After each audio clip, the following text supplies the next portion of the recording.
পড়ার বিষয় পক্ষ থেকে বলছি যে উচ্চ মাধ্যমিকের পরীক্ষা পদ্ধতি বড়সড় পরিবর্তন আসতে চলেছে। বদলে যাচ্ছে ক্লাস 11 ও 12-এর পরীক্ষা পদ্ধতি। আগামী বছর অর্থাৎ যারা এই বছর ক্লাস 11-এ ভর্তি হবে এবং 2025 সালে ক্লাস 11-এ পরীক্ষা দেবে ফাইনাল, তাদের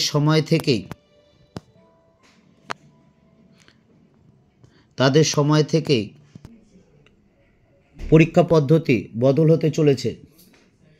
বিকাশ ভবন থেকে আজ এর সরকারি ছাড়পত্র পেয়েছে উচ্চ মাধ্যমিক শিক্ষা সংসদ। অর্থাৎ এইবার থেকে ক্লাস 11-এ যারা ভর্তি হবে তাদের বছরে অর্থাৎ ক্লাস 11-এ 2টো সেমিস্টার হবে এবং ক্লাস 12-এও 2টো সেমিস্টার হবে। অর্থাৎ মোট ক্লাস 11 ও 12-এ 4টি সেমিস্টার পরীক্ষা হবে। আজকে অর্থাৎ বুধবার 6/3/24 তারিখে উচ্চ মাধ্যমিক শিক্ষা সংসদের পক্ষ থেকে বিজ্ঞপ্তি প্রকাশ করে এই পরীক্ষা বদলের কথা বলা হয়েছে এবং এখানে বলা হয়েছে যে উচ্চ মাধ্যমিকে এবার থেকে চালু হবে সেমিস্টার পদ্ধতি এবং অর্থাৎ 2024-25 সালে ক্লাস 11 এবং 25-26 সালে উচ্চ মাধ্যমিক পরীক্ষার্থীরা এইভাবে পরীক্ষা দেবে।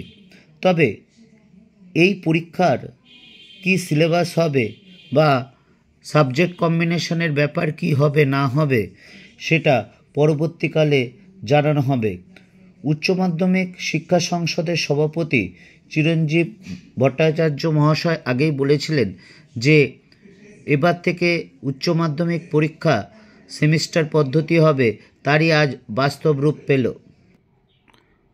অর্থাৎ আমরা একথা বলা যায় যে দুটো আলাদা আলাদা সেমিস্টার হবে এবং ক্লাস 11-এর যে দুটো সেমিস্টারের নাম্বার পাবে সেটা যোগ করে শিক্ষার্থীদের রেজাল্ট হবে এবং উচ্চ মাধ্যমিকের ক্ষেত্রেও তাই।